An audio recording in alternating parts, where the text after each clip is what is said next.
নারায়ে তাকবীর। প্রধান বক্তার আগমন, প্রধান বক্তার আগমন। মাহফিলের পক্ষ থেকে নারায়ে তাকবীর, লিল্লাহি তাকবীর।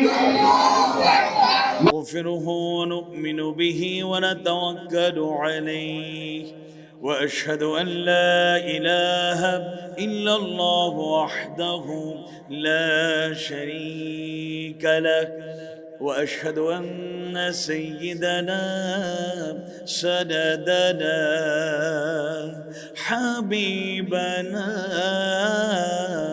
ومولانا محمد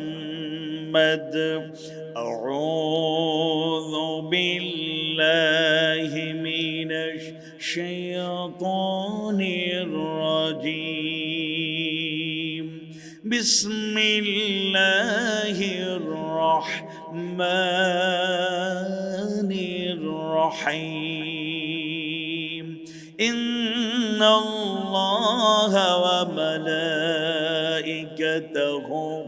يصلون على النبي يا أيها الذين آمنوا صلوا عليه وسلموا تسليما اللهم صل على محمد وعلى آل محمد كما صليت على إبراهيم وعلى آل إبراهيم إنك حميد مجيد اللهم بارك على محمد وعلى آل محمد كما باركت على إبراهيم وعلى آل إبراهيم إنك حميد مجيد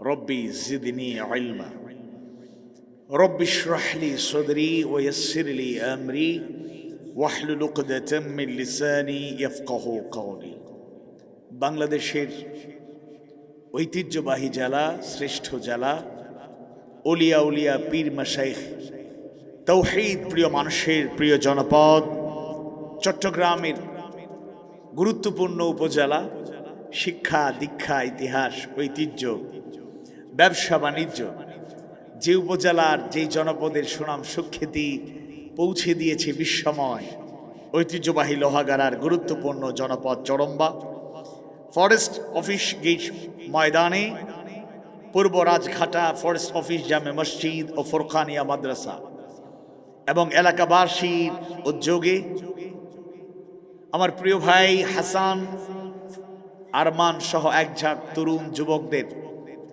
অক্লান্ত পরিশ্রমে সাজানো সৌন্দর্যমণ্ডিত তৃতীয় ঐতিহাসিক সিরাতুন নবী সাল্লাল্লাহু আলাইহি ওয়াসাল্লাম মাহফিলের সমাপনী অধিবেশনের মুহতারাম সভাপতি নন্দিত আলেমে দ্বীন ইসলামী চিন্তাবিদ মাওলানা শামসুল ইসলাম হেলালি হাফিজাহুল্লাহ প্রধান অতিথি হিসেবে কথা বলেছেন।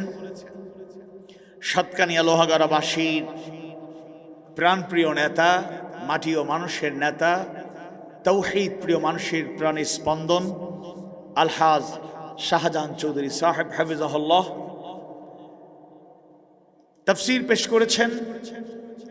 বর্তমান সময়ের সাড়া জাগানো তরুণ দাঈর আল্লাহ, সময়ের সাহসী কণ্ঠস্বর একান্ত প্রিয় ভাই হাফেজ মাওলানা মুজাহিদুল ইসলাম জিহাদি হাফিজাহুল্লাহ। আমরা প্রথম অধিবেশনে এবং এর আগেই অনেক গুরুত্বপূর্ণ দাঈ, মুফাসসির, ওয়াইজ বক্তাদের কাছ থেকে গুরুত্বপূর্ণ কথা শুনেছি।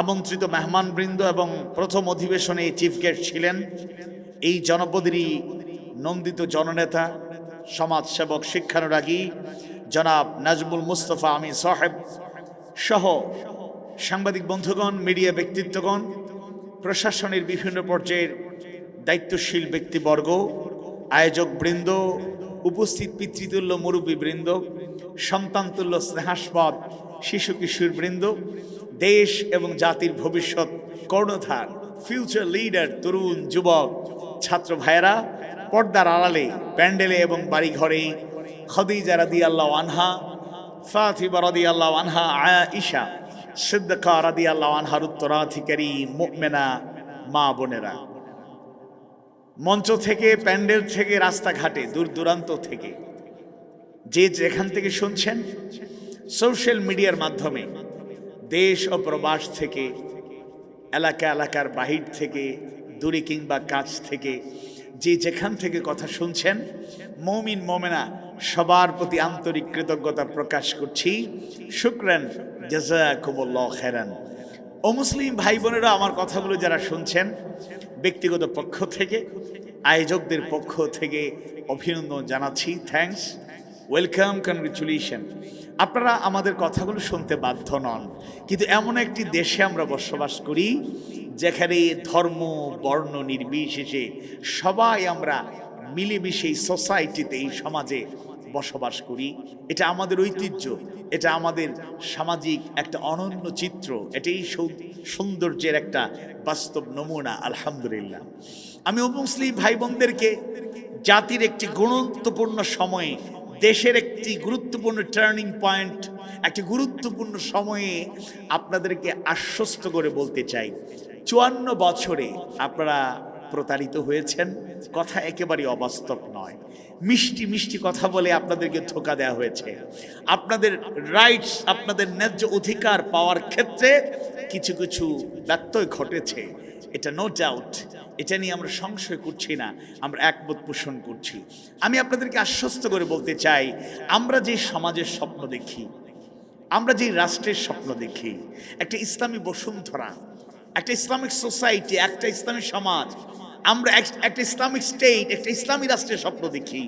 যদি সমাজ আর রাষ্ট্র কোরআনের আলোকে চলে, সমাজ আর রাষ্ট্র হাদিস সুন্নাহর আলোকে চলে, ইসলামের সৌন্দর্যের আলোকে চলে, আল্লাহর বিধানের আলোকে চলে, রাসূল সাল্লাল্লাহু আলাইহি সাল্লামের রেখে যাওয়া আদর্শ উসওয়ায়ে হাসান হিসাবে গ্রহণ করার মধ্য দিয়ে চলে, তাহলে কোন নাগরিক তাদের অধিকার থেকে বঞ্চিত হবে না। একজন অমুসলিমের উপর জুলুম চালানো দূরের কথা, তাদেরকে কষ্ট দেয়া দূরের কথা, তাদের উপর আঘাত করা দূরের কথা, চোখ বাঁকা করে তাকানো দূরের কথা, একটা ফুলের টোকা দিয়ে আঘাত করার মতো দুঃসাহস এই সমাজে, এই রাষ্ট্রে কেউ দেখাতে পারবে না। ডিমের ভেতরে কুসুম থাকে যেভাবে নিরাপদ, পৃথিবীতে আসা নবজাত শিশু, নতুন একটা শিশু, পৃথিবীতে আগমনকারী একটা দুগ্ধপুষ্য শিশু মায়ের কোলে থাকে যেভাবে নিরাপদ, ইসলামী সমাজ আর রাষ্ট্রে মুসলিম অমুসলিম প্রত্যেক নাগরিক থাকবে শতভাগ নিরাপদ। কোন জুলুমতন্ত্র এই সমাজে থাকবে না, ইনজাস্টিস থাকবে না, সাদা কালো উঁচু নিচুর কোনো ভেদাভেদ থাকবে না, ধনী গরিবের বৈষম্য সমাজে চলবে না। কেউ যদি কোনো ইনজাস্টিস করার চেষ্টা করে, এমনকি স্বপ্ন দেখে, তার সেই স্বপ্ন এই জমিনে বাস্তবায়িত হবে না। কেউ যদি ইনজাস্টিস করার চেষ্টা করে এমন আইন প্রয়োগ করা হবে, এমন শাস্তি দেওয়া হবে, এই সমাজে বৈষম্য সৃষ্টি করার মতো, জুলুম কায়েমের মতো, অধিকার নিয়ে ছিনিমিনি খেলার মতো দুঃসাহস নতুন করে কেউ দেখানোর স্বপ্ন দেখবে না।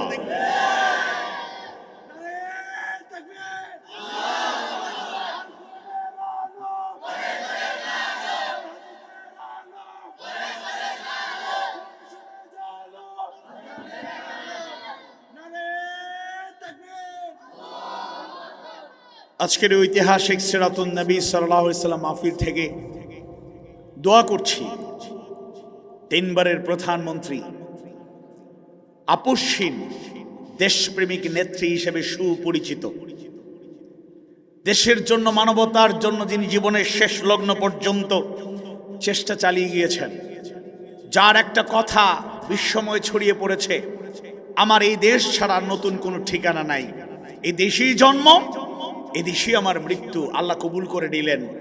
তিনি চলে গেলেন লক্ষ লক্ষ মানুষ, কোটি মানুষকে কাঁদিয়ে, মরহুমা বেগম খালেদা জিয়া।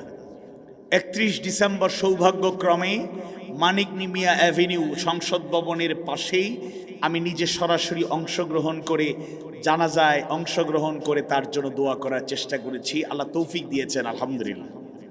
মানুষের আবেগ অনুভূতি দেখেছি। এবং সিলেট থেকে আমি যে ফ্লাইটে আসছিলাম, বিএনপির গুরুত্বপূর্ণ কিছু নেতারা, শীর্ষ নেতারা সিলেট অঞ্চলের তারা ছিলেন। আগে এবং পরের ফ্লাইটে, 2 ফ্লাইটে এয়ারপোর্টে দেখা হয়েছে 4 জন সংসদ সদস্য পদপ্রার্থী এবং মহানগর বিএনপির ভারপ্রাপ্ত সভাপতি এবং জেলা সেক্রেটারি এমপি প্রার্থী দুজনকে আমি বলেছি যে আপনাদের ব্যাপারে কোনো কোয়েশ্চেন থাকতে পারে, কিন্তু বেগম খালেদা জিয়া এমন এক দায়িত্বশীলা, এমন এক নেত্রী, আপসহীন নেত্রী, দেশপ্রেমিক নেত্রী, আধিপত্যবাদের বিরুদ্ধে সোচ্চার এক নেত্রী, যার ব্যাপারে নো কোয়েশ্চেন, কোনো প্রশ্ন করার সুযোগ নাই। আল্লাহ তাআলা তার বান্দিকে ক্ষমা করুন, জান্নাতের মেহমান হিসেবে কবুল করে নিন, আমিন ইয়া রাব্বাল আলামিন। বেগম খালেদা জিয়ার জানাজার 10 দিন আগে 20 ডিসেম্বর জাতীয় সংসদের একই জায়গায় দক্ষিণ প্লাজায় কাছাকাছি আমি সেই জানাজায়ও আল্লাহ তাআলা আমাকে অংশগ্রহণের সুযোগ দিয়েছেন, আলহামদুলিল্লাহ। 19 ডিসেম্বর চট্টগ্রামে বাঁশখালী মাহফিল ছিল, আর 20 তারিখ ছিল টাঙ্গাইল। সোজা আমার সফর সঙ্গীকে নিয়ে আমি ঢাকায় গিয়ে ফকিরাপুলে ফজরের নামাজ পড়েছি, অল্প কিছু রেস্ট নিয়ে 11টার দিকে রওনা হয়ে গেলাম। জানাজায় অংশগ্রহণ করেছি, আর রাতের বেলা টাঙ্গাইল মধুপুরে মাহফিল করেছি। তো সেই জানাজায় শরীক হয়েও আমার সৌভাগ্য, আলহামদুলিল্লাহ। এবং অন্তর উজাড় করা দোয়া আমাদের শহীদের জন্য করেছি। আল্লাহ তাআলা দেশের পক্ষে, মানবতার পক্ষে, আধিপত্যবাদী শক্তির বিরুদ্ধে জীবনের শেষ লগ্ন পর্যন্ত সংগ্রাম চালিয়ে যাওয়া অকুতভয় সৈনিক, জুলাই যোদ্ধা, যিনি বলেছিলেন যে গুলি করার আগ পর্যন্ত আমাকে থামানো যাবে না। আধিপত্যবাদী শক্তি তাকে গুলি করে নির্মমভাবে পৃথিবী থেকে বিদায় করলো। আল্লাহ তাআলা আমাদের কলিজার টুকরো ভাই শরীফ ওসমান হাদি প্রিয় ভাইকে শাহাদাতের সর্বোচ্চ মর্যাদা দান করুন, জান্নাতুল ফিরদাউসের আ'লা মাকাম দান করুন। 8 মাসের শিশু মাসুম বাচ্চাটা এতিম হয়ে গেল। অল্প বয়সী তরুণী বোনটি ওসমান হাদি ভাইয়ের স্ত্রী, প্রিয়তমা স্ত্রী বিধবা হয়ে গেলেন। মা হসপিটালাইজড, অসুস্থ, পুরো পরিবার ভারাক্রান্ত। ছাত্র জনতা, দেশপ্রেমিক জনতা তার জন্য কাঁদছে। আমরা দোয়া করি আল্লাহ তার আত্মীয় স্বজন, পরিচিত জন, ভক্তজনকে সবরে জামিল, হায়াতে তৈয়বা দান করুন। তবে তার রেখে যাওয়া এই দায়িত্বটি পালন করার জন্য আমি ইয়ং জেনারেশনকে আহ্বান জানাচ্ছি। জেনজি 18 থেকে 35 টকবগে তারুণ্যদীপ্ত যুবক যারা, 5 আগস্ট 2024 নতুন একটি দেশ, নতুন একটি পরিবেশ, সুখী সমৃদ্ধ বৈষম্যহীন দেশ গড়ার জন্য যেই রাস্তাকে সুপ্রশস্ত করে দিল কলেজার টুকরো ভাইয়েরা, 2000 জীবনের বিনিময়ে শহীদ আবু সাইদ, শহীদ মুগ্ধ, চট্টগ্রামের রাজপথে শহীদ ফয়সাল আহমদ শান্ত, পেকুয়ার শহীদ ওয়াসিম আকরাম সহ জুলাই যোদ্ধারা জীবন দিয়ে বঙ্গুত্ব বরণ করে তাদের নজরা পেশ করে যেই রাস্তা দেখিয়ে দিয়েছে, চূড়ান্ত সফলতা আসার আগ পর্যন্ত তরুণ প্রজন্মকে বিশ্রাম দিলে চলবে না। সেই শরীফ ওসমান হাদির মতো, শহীদ আবু সাঈদের মতো দৃপ্ত কণ্ঠে সেই দেশের পক্ষে, মানবতার পক্ষে ওই আধিপত্যবাদী শক্তি চক্ষু রাগানো পারোয়া করে আমরা চলতে চাই না। সেই দিন বাংলাদেশ পূর্ণাঙ্গ স্বাধীনতা পাবে, পূর্ণাঙ্গ আত্মতৃপ্তির সাথে মাথা উঁচু করে দাঁড়াবে। নামক অবশক্তি যেদিন আমাদেরকে আর অবশক্তি হিসাবে চাপ প্রয়োগ করবে না, যেদিন আমাদের কোন নেতা ভাইয়ের কাছে আপোষ করে দেশ চালানোর চিন্তা করবে না, তরুণ প্রজন্মকে আল্লাহ তাআলা কবুল করে নিন। বলুন আমিন। আওয়াজ বাড়িয়ে বলুন আমিন। আজকের মাহফিলে আসতে পেরে আপনারা খুশি না বেজার? হৃদয়ের সবটুকু ভালোবাসা উজাড় করে মাহবুদের দরবারে শুকরিয়া আদায় করছি। আলহামদুলিল্লাহ। রব্বানা লাকাল হামদ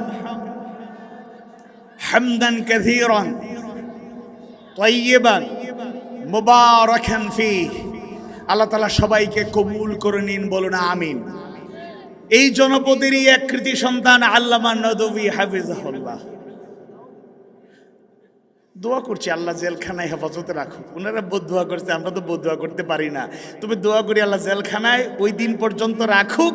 আর যদ্দূর বাড়াবাড়ি করছে এই জমিনেই যেন তার শাস্তিটা ভোগ করে সে যেতে পারে। আল্লাহ তুমি কবুল কর। এই ময়দানগুলোতে আমি ব্যক্তিগতভাবে আল্লাহর ক্ষুদ্র গ্রাম আসতে পারি নাই, তো এই আরমান ভাই স্মরণ করিয়ে দিয়েছে। অনেক চেষ্টা করে সারাটা দিন খাওয়ায় নাই।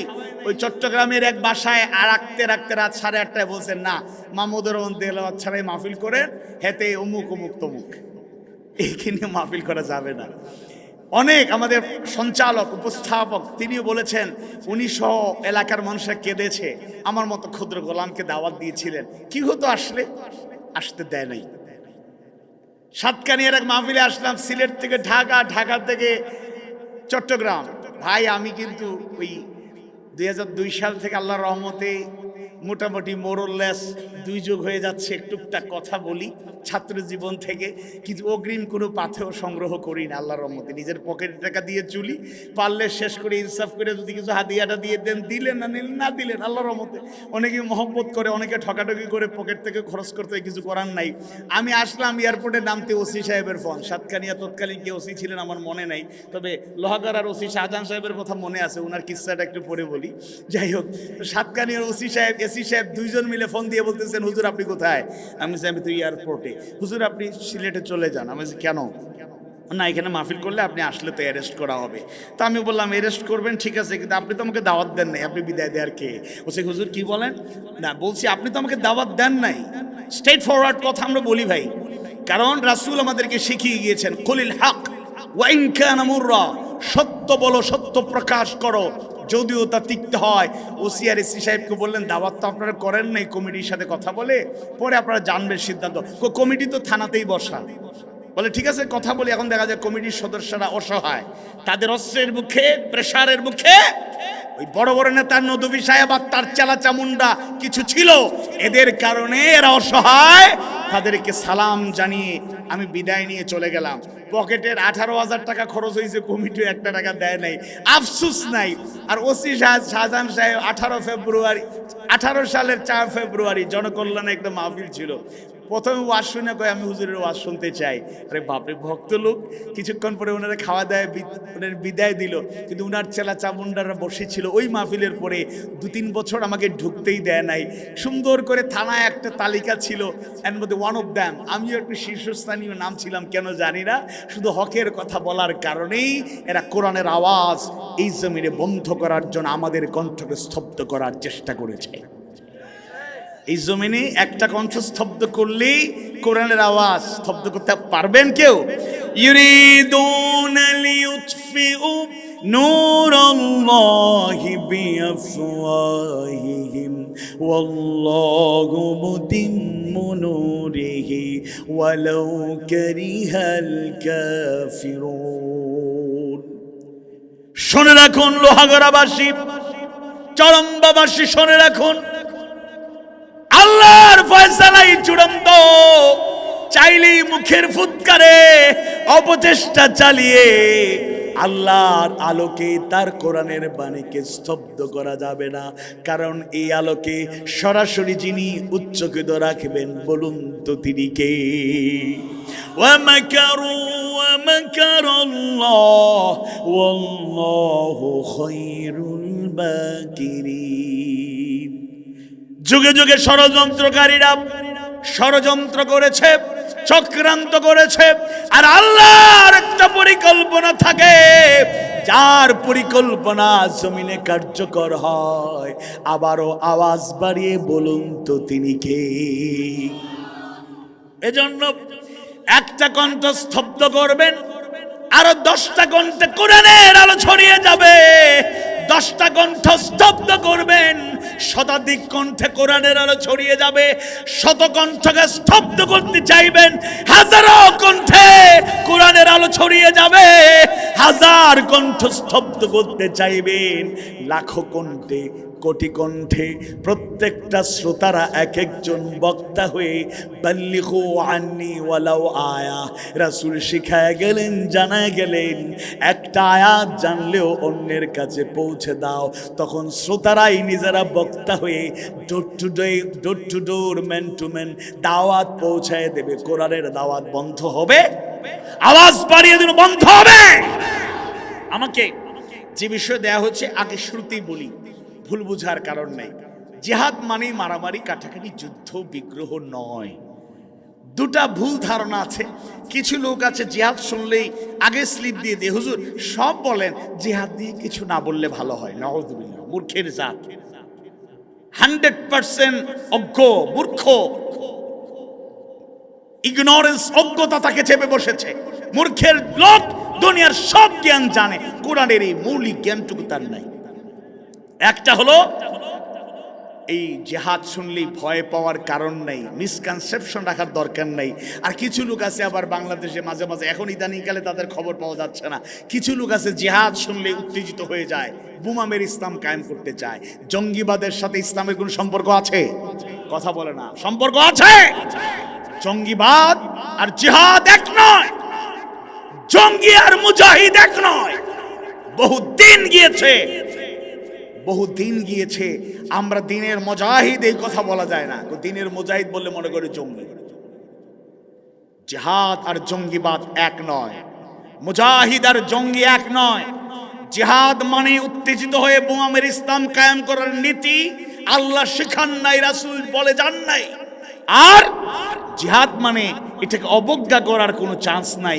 যেই ব্যক্তি জিহাদকে অবজ্ঞা করবে, পাশ কাটিয়ে যাবে, টাটকা মুনাফেক, অথবা সে কুফরির সাথে সম্পৃক্ত হয়ে গিয়েছে, কল্পনার বাইরে, সে নিজেও জানে না। আজকে সুন্দর করে সহজ করে বলবো, এখানে নট এ সিঙ্গেল পারসন, একজনও নাই যিনি জিহাদ করছি না। আজকে আপনারা বুঝতে পারবেন, সবাই জিহাদের হতো, কিন্তু আমি জানি না আমি জিহাদ করছি। আমরা সবাই জিহাদ করে যাচ্ছি, নিজেই জানি না মুজাহিদ আমরা। মা বোনেরা মনে করছেন জিহাদের সাথে আমাদের সম্পর্ক নাই। বোনেরা, মায়েরা, আপনারা জিহাদ করছেন। আজকের আলোচনা যখন শেষ হবে সবাই বুঝতে পারবো জিহাদ ব্যাপক অর্থ, বিস্তৃতি আছে। নিছক দুই একটা শব্দের অর্থ নিয়ে জিহাদকে ভুল বোঝার কোনো কারণ নাই। আমি ব্যাখ্যামূলক আলোচনায় চলে যাব। আর 12টা বাজায় এরপরে আর আলোচনা করতে চাই না। ঠান্ডা আসলে এই অঞ্চলে এত বেশি পড়ে না। গোটা বাংলাদেশে রংপুরে গেলে মনে হয় যেন এটা বাংলাদেশের বাইরে চলে গেছি, এত শৈত্য প্রবাহ।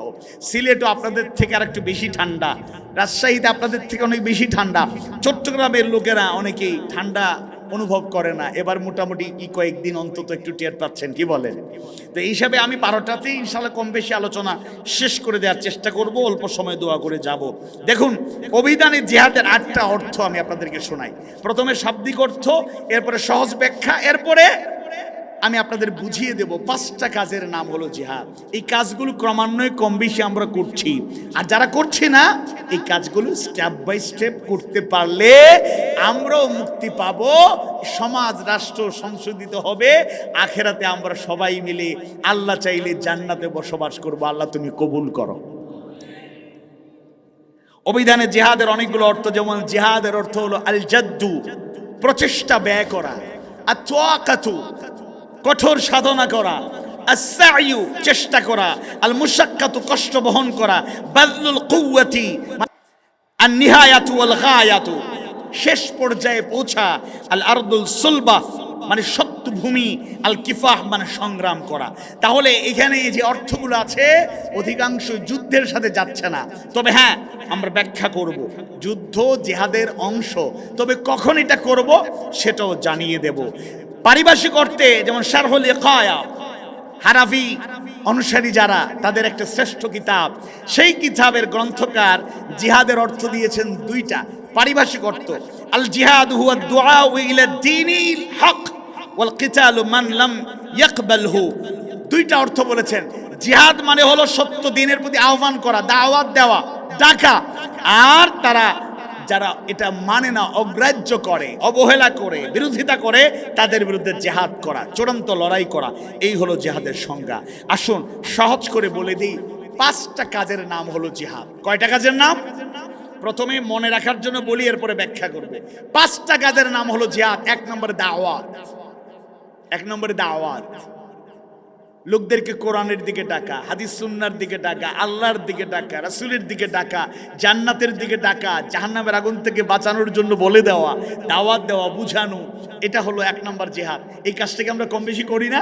নামাজ পড়ি, নামাজের দাওয়াত দেই, এই কাজগুলো করছি, এটাও জিহাদের একটা অংশ। 2 নাম্বার হলো শাহাদাত আলান নাস।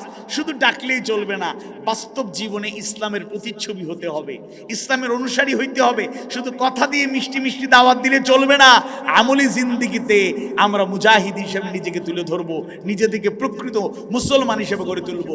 3 নাম্বার আল আমরু বিল মারুফ ওয়ান নাহি আনিল মুনকার, সৎ কাজের আদেশ, অসৎ কাজের নিষেধ। 4 নাম্বার ইকামতে দ্বীন। ব্যাখ্যায় গেলে এটা বুঝতে পারবেন। আমরা অনেকে নামাজ কায়েমকে ফরজ মনে করি, যদি আদায় করি, কায়েম মনে করি না, কায়েম করার চেষ্টা করি না, মনে করে এটা মানে আমার ইসলামী দল, রাজনীতি ইত্যাদি ইত্যাদি। আর 5 নম্বরে দ্বীন সমাজে রাষ্ট্রে কায়েম হয়ে গেলে 5 নম্বর এবং লাস্ট এন্ড ফাইনাল ডেস্টিনেশন কাতাল ফিসাবিলিল্লাহ। কাতাল ফিসাবিলিল্লাহ, আল্লাহর পথে লড়াই, যুদ্ধটাও একটা গুরুত্বপূর্ণ জিহাদের অংশ। তবে এটা মাক্কি যুগে হয় নাই, মাদানী যুগে। মক্কায় একটা যুদ্ধ হয় নাই। ইসলাম কায়েম সমাজে রাষ্ট্রে হওয়ার পরে আল্লাহ তাআলার ফয়সালা দিয়ে যুদ্ধ হয়েছে। এজন্য জিহাদ মানেই যুদ্ধ নয়। আবার জিহাদের অংশ যুদ্ধকে যারা আবার মানে না, তারাও প্রকৃত মুসলমান নয়। কুতিবা আলাইকুমুল কিতাল, কুতিবা আলাইকুমুল কিতাল, কুতিবা আলাইকুমুস সিয়াম যেভাবে বলা হয়েছে, তোমাদের উপর কুতিবা আয় ফুরিদা আলাইকুমুস সিয়াম, রোজাকে ফরজ করে দেওয়া হয়েছে। একইভাবে আল্লাহর আয়াত কুতিবা আলাইকুমুল কিতাল, কুতিবা আয় ফুরিদা আলাইকুমুল কিতাল, লড়াই করা, সংগ্রাম করা তোমাদের উপর ফরজ। আল্লাহু আকবার। ইমানদার ভাইয়েরা, আল্লাহর পথে জিহাদ কেন করব? অন্যতম প্রধানতম ফজিলত জানা দরকার। সূরা সফের 10 থেকে 13 নম্বর আয়াত যদি একটু ভালো করে বুঝার চেষ্টা করি, তাহলে আমাদের ধারণা পরিষ্কার হয়ে যাবে। আল্লাহর পথে জিহাদ করা প্রয়োজন যদি 4টা উপকার আমরা পেতে চাই। দুনিয়াতে 2টা এবং আখেরাতে 2টা। আর দুনিয়াতে এমন 2টা যে 2টার কোনো বিকল্প নাই, এবং আখেরাতে এমন 2টা যে 2টা না পেলে আমাদের জীবন শেষ হয়ে যাবে। সূরা সফের 10 থেকে 13 নম্বর আয়াতে কারিমা আল্লাহ কি জানায়া দিলেন? আউযু বিল্লাহি মিনাশ শাইতানির রাজীম। ইয়া আইয়ুহাল্লাযীনা আমানু হাল আদুল্লুকুম আলা তিজারা। ইয়া আইয়ুহাল্লাযীনা আমানু, হে ঈমানদারগণ, তোমরা যারা ঈমান এনেছো, হাল আদুল্লুকুম আলা তিজারা, আমি কি তোমাদেরকে এমন একটা ব্যবসার সন্ধান দেব না? আমি অবশ্যই তোমাদেরকে একটা ব্যবসার সন্ধান দেব। তুনজিকুম মিন আযাবিন আলীম,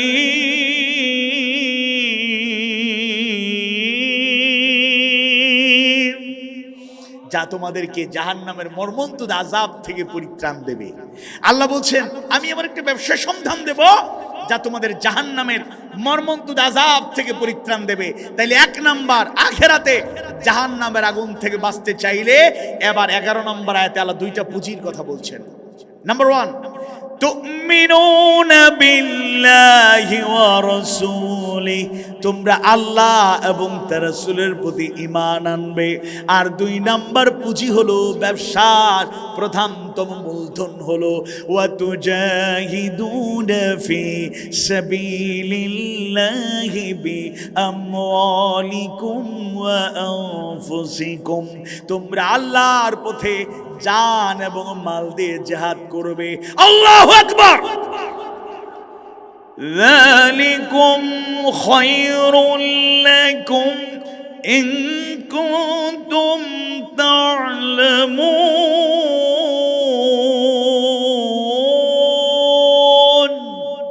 ইন কুনতুম তা'লামুন, যালিকুম খায়রুল লাকুম, এটাই তোমাদের জন্য উত্তম, ইন কুনতুম তা'লামুন, যদি তোমরা বুঝতে পারো, উপলব্ধি করতে পারো। আল্লাহু আকবার। তাহলে জাহান্নামের আগুন থেকে বাঁচতে চাইলে 2টা পন্থা, একটা হলো আল্লাহর তোমার রাসূলের প্রতি ঈমান আনা, আর 2 নম্বর হলো আল্লাহর পথে জান এবং মাল দিয়ে জিহাদ করা।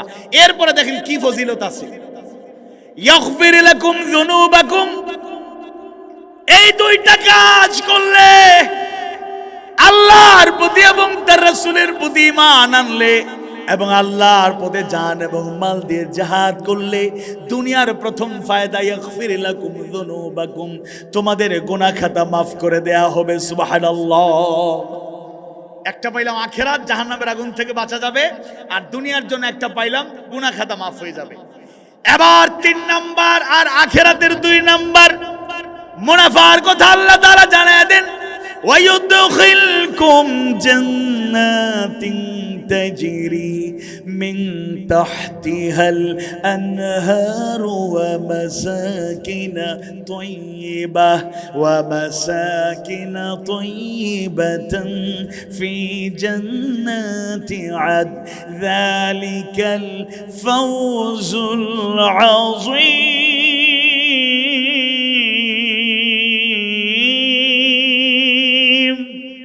আর এমন জান্নাতে তোমাদের প্রবেশ করানো হবে যার তলদেশ দিয়ে ঝর্ণা ধারা প্রবাহিত। সুবহানাল্লাহ। সুবহানাল্লাহ। খুব আস্তে। জান্নাতে যেতে চাই না, জান্নাতে যেতে চাই না, কথা বলে না, জান্নাতে যেতে চাই না, তাহলে এমন জান্নাতে প্রবেশ করানো হবে যার তলদেশ দিয়ে ঝর্ণা ধারা প্রবাহিত। আর বসবাসের স্থায়ী ঠিকানা হিসাবে সেটাই শ্রেষ্ঠ ভালো ঠিকানা, আর এটা হলো বড় পুরস্কার সেই সব মুমিন মুমিনাদের জন্য যারা ঈমান আনে এবং জিহাদ করে। আর সর্বশেষ 13 নম্বর আয়াতে আল্লাহ বলছেন ওয়া উখরা, আরো আছে, তুহিব্বুনাহা, যা তোমরা পছন্দ করো, নাসরুম মিনাল্লাহি ওয়া ফাতহুন কারীম, আল্লাহর পক্ষ থেকে সাহায্য এবং বিজয় আমাদের দরকার আছে না নাই? কথা বলে না, দরকার আছে না নাই? আওয়াজ বাড়িব, দরকার আছে না নাই? ওয়াবাশশিরিল মুমিনিন, আর হে নবী ওই মুমিনদের সুসংবাদ জানায় দিন।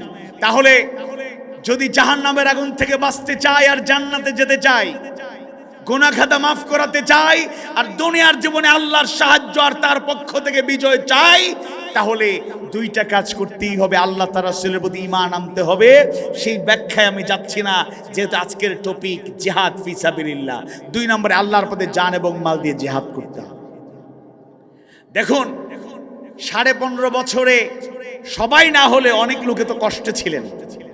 কথা বলেন, কষ্টে ছিলেন না নাকি আরামে ছিলেন? কথা বলেন। মামলা খান না এরকম? আচ্ছা, মামলায়, মিথ্যা মামলায়, রাজনৈতিক মামলা খাইছেন শ্রোতাদের মধ্যে কারা দেখি? রাজনৈতিক মামলা হয়েছে, মিথ্যা মামলা, আচ্ছা সংখ্যা কম আছে। জেল খাটছেন কারা কারা? এই সংখ্যা মোটামুটি, বেশি না। এই জন্য অনেকে বুঝতে পারতেছেন আলামত কি। আমরা তো কিছু বুঝি। আমি আল্লাহর রহমতে আপার ভক্ত।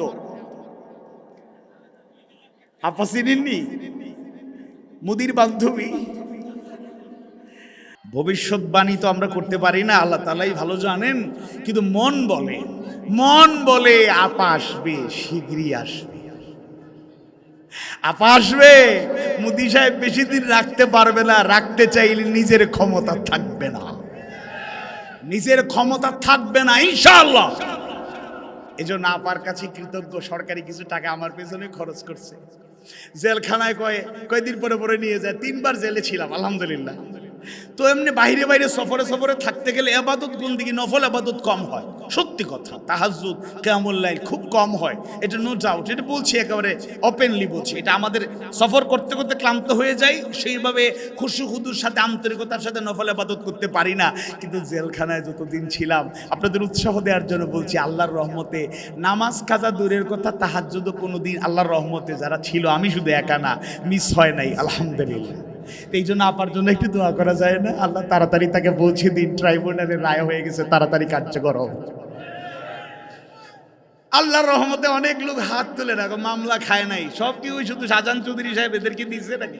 বিএনপি আর জামাত যারা করতেন নেতারা, তারা আপনারা তো খুব বদলভ্যাস দেখা যায়, নেতারা চালায় যান, আমরা আসি, আমরা যেদিকে আলো ভালো সেদিকে আমরা আসি না, এরকম হবে চলা। তা আমার আল্লাহর রহমতে আমি কৃতজ্ঞতা প্রকাশ করি, আমিও মোটামুটি অনেক দিক থেকে দুর্বল। ছোটবেলায় ক্রিকেট পছন্দ করতাম, টুকটাক ব্যায়ামের জন্য খেলতাম, হাফ সেঞ্চুরি সেঞ্চুরির রেকর্ড আছে, বেশি না, মাঝে মধ্যে আউট হয়ে যেতাম, বেশি করতে পারতাম না। তো আল্লাহর রহমতে সব জায়গায় ক্রিকেটে সবসময় হাফ সেঞ্চুরি না করতে পারলেও মামলার হাফ সেঞ্চুরি ঠিকই হয়েছে। মাত্র 54টা মামলা ছিল, বেশি না। ওই জন্য নদী সাহেব হাফেজাউল্লাহ কেমনে কেমনে এইগুলো তথ্য উপাত্ত কালেকশন করছে। আমাকে যদিও ছাত্র জীবনের ছবি দেখলে অনেকে চিনতে পারবে না, এমসি কলেজে বিভিন্ন ক্যাম্পাসে দিনের দাওয়াতে প্রচারে প্রসারে টুকটাক যে ভূমিকা রাখছি, চিনার উপায় নাই আল্লাহর রহমতে। যাই হোক, তো আল্লাহ তাআলা এই পথেই কবুল করেছেন, আল্লাহর শুকরিয়া আলহামদুলিল্লাহ। ওনারা খুব আপডেট অ্যান্ড আপগ্রেড, একেবারে স্টুডেন্ট লাইফের হিস্ট্রি সহ সব জানতো, যার কারণে বলতো লোহাগড়া সাতকারিয়ায় ওয়াজ চলবে না। আমি আপনাদেরকে বলতে চাই, আল্লাহর খাস মেহেরবানি এবং আল্লাহর খাস মেহেরবানি, 5 আগস্টের পরে মামলার ওয়ারেন্ট হয়। আমি যাব না কোর্টে, 2-3 দিন গিয়া বলছি 5 আগস্টের পরেও যদি এখনো কোর্টে হাজিরা দিতে হয়, জুলাই যোদ্ধারা, দেশের মানুষেরা যে জুলুমতন্ত্র থেকে মুক্তি পেতে চেয়েছিল, 5 আগস্টের পরে আবারও হয়রানি যদি হয়, বুঝতে হবে প্রশাসনে আদালতেও ওই ফ্যাসিস্টদের দালালেরা বসে আছে।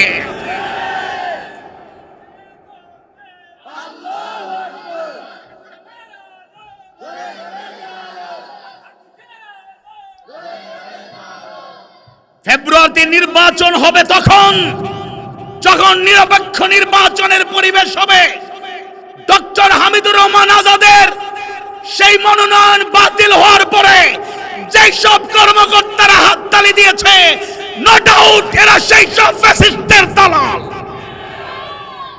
এখন দ্বৈত নাগরিকত্ব আমাদের দেশে, সিলেটে অনেক প্রার্থী আছেন যারা লন্ডন আমেরিকায় থাকেন, আবার বাংলাদেশের নাগরিক। আচ্ছা ঠিক আছে, কোনো সমস্যা নাই তো? আচ্ছা, আল্লাহ।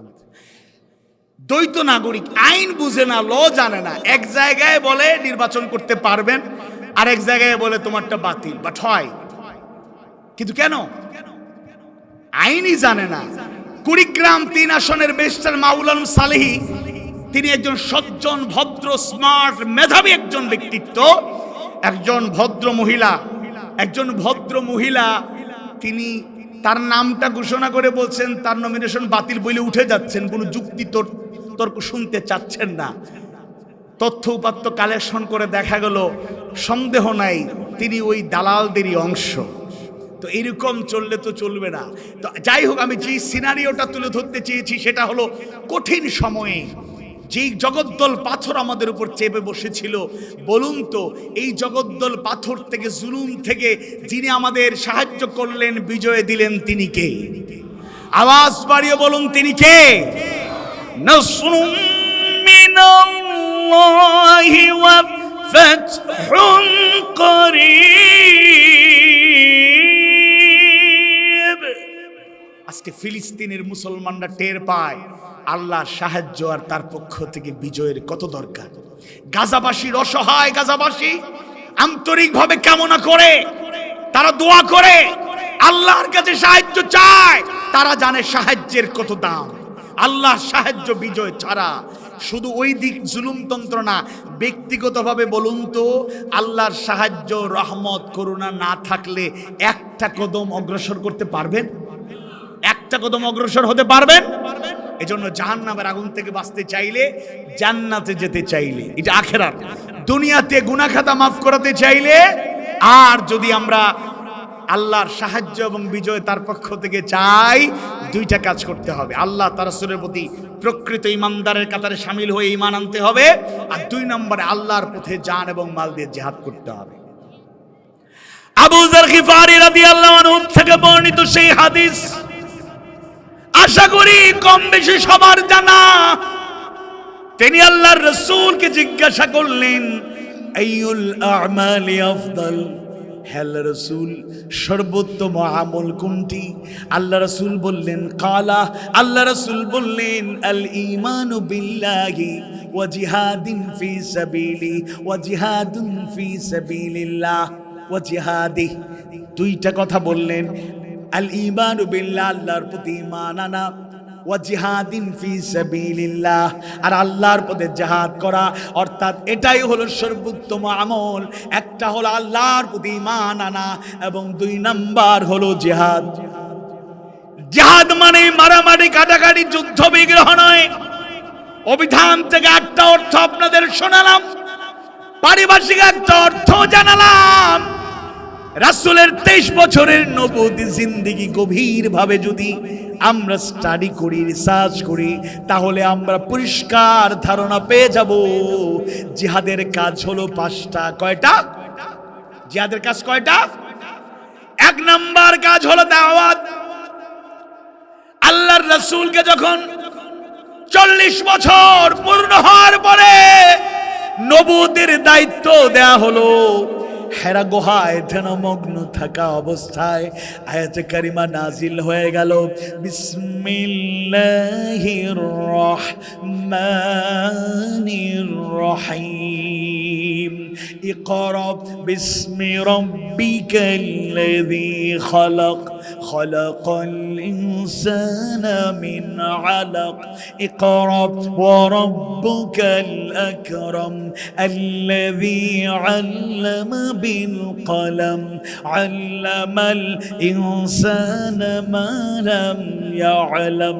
الله أكبر। নবুয়তি দায়িত্ব পাওয়ার পরে আল্লাহর ফয়সালায় আল্লাহর রাসূল 3টা বছর গোপনে গোপনে দাওয়াত দিলেন, কোনো বাধা বিপত্তি আসে নাই।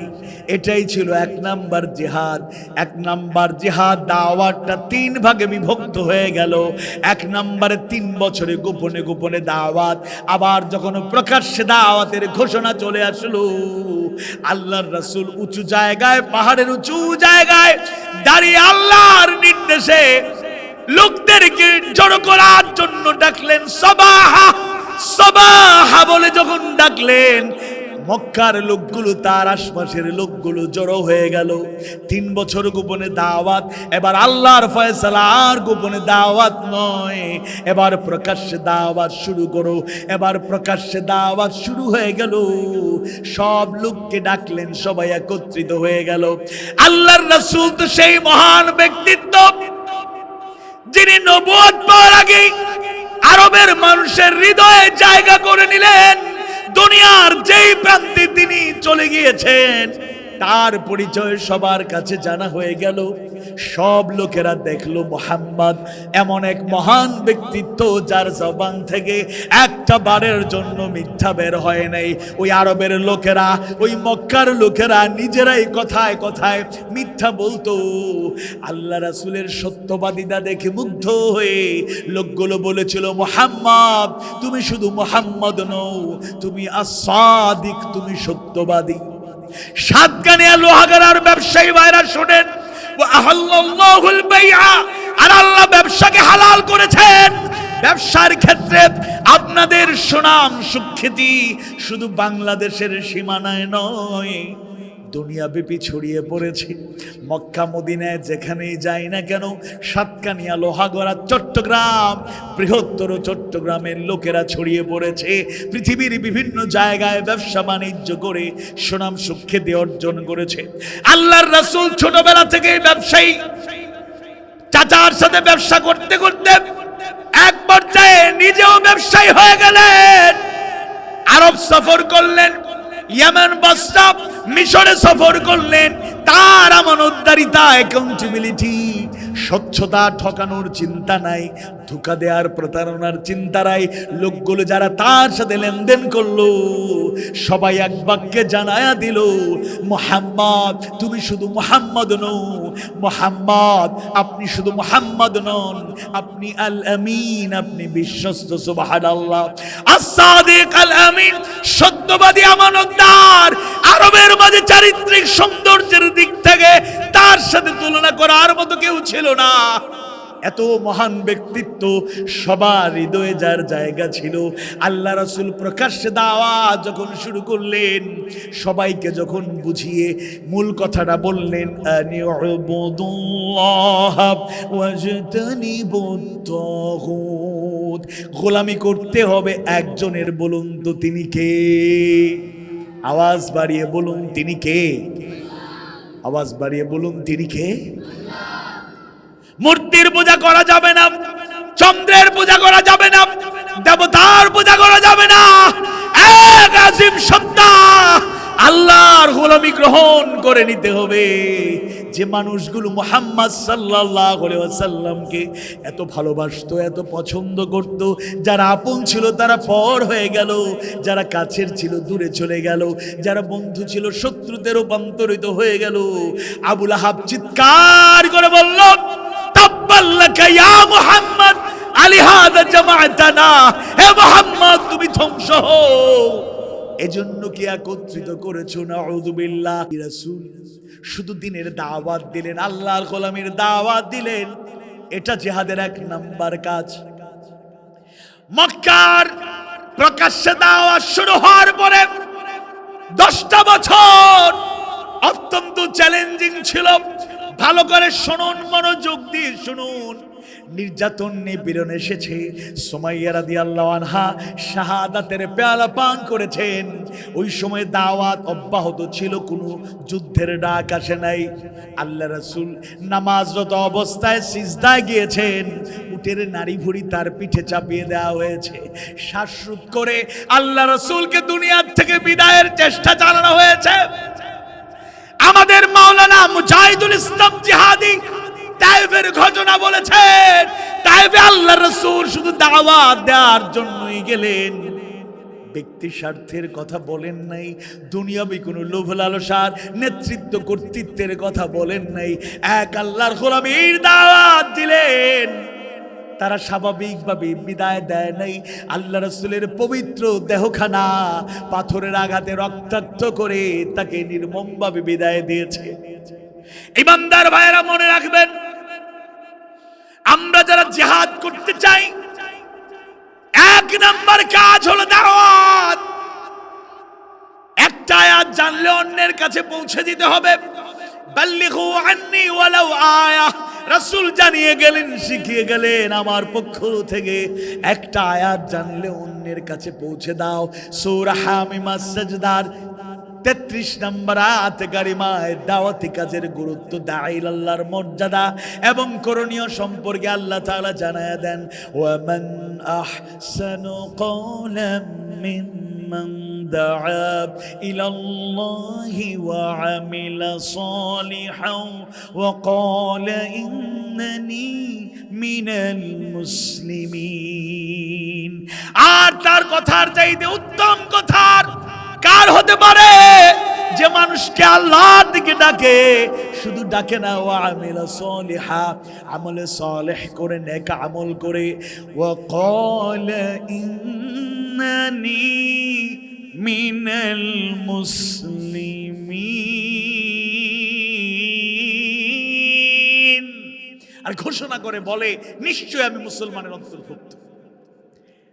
তাহলে এক নাম্বার কাজ, জিহাদের এক নাম্বার কাজ, দাওয়াত অব্যাহত রাখবো। নামাজের দাওয়াত, রোজার দাওয়াত, হজের দাওয়াত, যাকাতের দাওয়াত, সত্যবাদী হওয়ার দাওয়াত, ওয়াদা রক্ষাকারী হওয়ার দাওয়াত, আমানতদার হওয়ার দাওয়াত, ভালো মুসলিম হওয়ার দাওয়াত, কোরআনের অনুসারী হওয়ার দাওয়াত, হাদিস সুন্নাহ অনুসরণের দাওয়াত, আল্লাহর গোলামীর দাওয়াত, রাসূলের সুন্নাহর দাওয়াত। 2 নম্বরে হলো শাহাদাত আলান নাস। শুধু দাওয়াত দিলেই চলবে না, বাস্তব জীবনে ইসলামের প্রতিচ্ছবি হিসাবে, অনুসরণকারী হিসাবে নিজেদেরকে তৈরি করতে হবে। কবির কবিতা পড়েছেন, আমাদের দেশে হবে সেই ছেলে কবে, কথায় না বড় হয়ে কাজে বড় হবে। 54 বছর বাংলাদেশ এগিয়ে যেতে পারে নাই, যতটুকু নেতারা কথা কইছে একটু মানে নাই। উল্লেখযোগ্য অধিকাংশ নেতারা নিজের স্বার্থ সিদ্ধির পেছনে ছুটেছে, কথা ওয়াদা রক্ষা করে নাই, কথার কাছে মিল পাওয়া যায় নাই। বলেছে 10 টাকা দিয়ে চাল খাওয়াবো। কে কে খাইছেন 10 টাকা কেজিতে চাল? একটু হাত তোলেন। আচ্ছা, মাশাআল্লাহ, খাইছেন, 3 জন খাইছেন। কিভাবে খাইছেন? কথা আংশিক সত্য। 10 টাকা দিয়ে কেজিতে চাল খাওয়াবে, ওই আগের আমলের কথা না, 99 2000 পরের কথা। এক সময় তো 16 12 আনা 8 আনা এগুলা দিয়ে তো এক বস্তা চাল পাওয়া যেত। ওই গল্প আমি বলতেছি না, আমি বলতেছি 2000 বা 2001 নির্বাচনের আগে চট্টগ্রামে আপা বলেছিলেন 10 টাকা কেজিতে চাল খাওয়াবো। এরপরে কি খাইছেন? খান নাই। আবার আংশিক সত্য, 10 টাকা কেজিতে চাল আমরা খাইতে পারি না, এরা কথায় প্রতারণা করেছে।